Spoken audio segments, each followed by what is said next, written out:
In a world where Godzilla and Kong both coexist, there shall be a battle between Kong and Godzilla. One will stand and one will fall. On March 31st, see the epic battle between the two behemoths.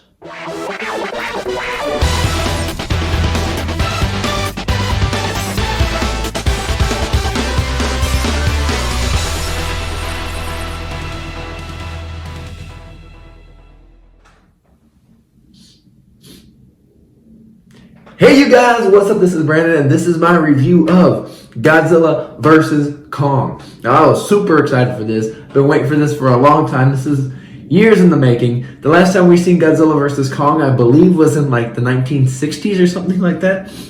And that older movie, I don't remember too much about it, but it was, I know it was a cheesy, fun little movie, but it was still good for what it was. But now today, with all the updated advanced technology we have and all the, the graphics we have and the new Godzilla and the new Kong that we have, seeing these two battle it out is just pure epicness. But, yeah, this came out yesterday on HBO Max and in theaters. I went to my friend's house to watch it on his HBO Max account. He is a huge Godzilla fan. He invited me and a bunch of other people to come watch it. It was fun, so thanks for inviting me over. But man, it was a good movie. Now, I say this a lot, I've never been a huge fan of Godzilla. And growing up, I've never really watched a lot of monster movies. Monster movies weren't really my thing. I mean, I guess if you count Power Rangers, I guess where they fight giant monsters, I guess that kind of counts. But it's like watching monster movies a lot wasn't really my thing. But, something about seeing two giant monsters throw down is just awesome. Man, seeing Godzilla and Kong just beat the crap out of each other was awesome. And that's basically what this movie was. You have Godzilla who's going around randomly attacking people. And then you have them with Kong. They want to use Kong to find the hollow earth or whatever, the center of the earth where all the kaiju and the monsters come out of.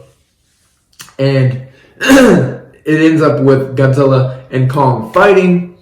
And then you have a conspiracy nut. I think his name's like Bernie Maxwell or something like that. He's a conspiracy nut. He has a podcast, and him and a couple of kids, one played by Millie Bobby Brown, go to invest in Apex Cybernetics Lab to see what's going on. And I believe it was in Florida somewhere, I don't remember. But they investigate the Apex Cybernetics Lab, and they are creating something. They're creating something to deal with these titans, to deal with Kong, to deal with Godzilla. They're creating something. And so that's the side quest in this movie is, the podcast guy and Millie Bobby Brown and her friend going to the Apex Cybernetics Lab and stuff to figure out what's going on there. Then you got, Godzilla and Kong duking it out, and then you got, going to the hollow earth and stuff like that. And it was just great, man. The fights between these two was good. Like, that's what you want to see. You want to see the fighting. You don't want to see all this talking and all this, and dialogue and all this stuff. You want to see fighting. And what I was scared of was that there was going to be so much human talking and we were going to get a little bit of fighting and that it wasn't going to be that good, And in these movies, nobody watches these movies for the human dialogue or the human characters. I mean, yeah, some of it's okay. Like with the little deaf girl who was like, had a bond with Kong and she could communicate with Kong through sign language. That was good. That was cute. She formed a bond with Kong, which makes you sympathetic for Kong in a way, but then you also root for Godzilla in a way. I feel like this movie makes you root for both titans, at different parts of the movie. And it did say in the advertising for this movie, one will fall, and one did fall. And there was one definitive winner. And I'm not going to tell you which team I was on because, my team lost. But it is what it is. I'll tell you what team I was on. But there was also an appearance from a third Titan in this movie. I knew going into it that he was in this movie. It was already spoiled, but it was cool seeing him. I didn't really like the design of the third Titan in this movie.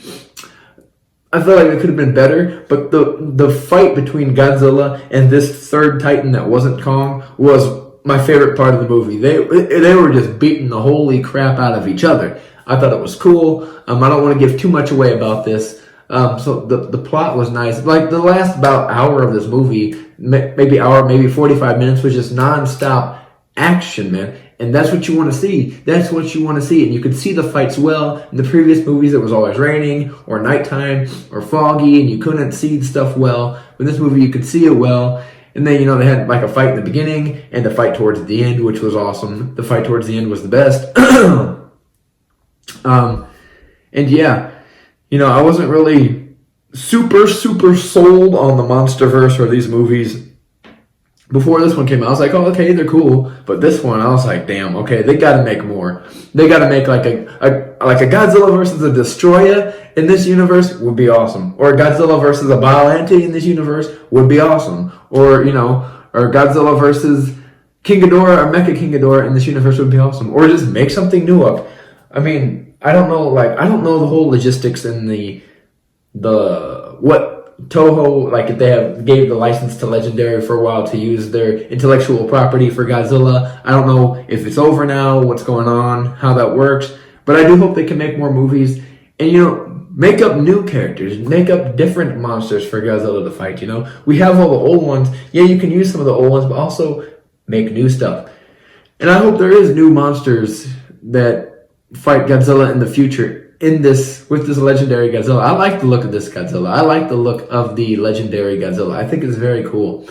But this movie, the visuals were fantastic. The visuals, man, I was watching this, I was like, dang, this is a pretty movie, man. A pretty movie. Kong looked great. Godzilla looked great. Just the fire, the explosions, the laser beams, all this stuff going at one time. It just looked beautiful. It was great. I mean, the fight scenes were just bare knuckle. Like my friend, he had surround sound. So when you felt the punch, man, you felt the punch. It was great. It was cool. I had no real problems with it. I mean, you could have cut some of the human stuff out and had more of the fighting between the monsters, but I guess that's just being a little bit too greedy. You got to have some kind of human character and development in this movie. But I don't think it was like the best movie I've ever seen, but it was damn awesome. I will give it that. So, I will give Godzilla vs. Kong a B+. I thought it was great. A B+. It definitely, I'll give it a B. I'll give it a solid B.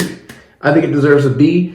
That's a good grade for the movie. For someone who's not a huge kaiju fan, I thought it was a great movie. Fun time. I kind of do want to see it again, just do another watch through of it. Maybe go back through, catch things that I missed.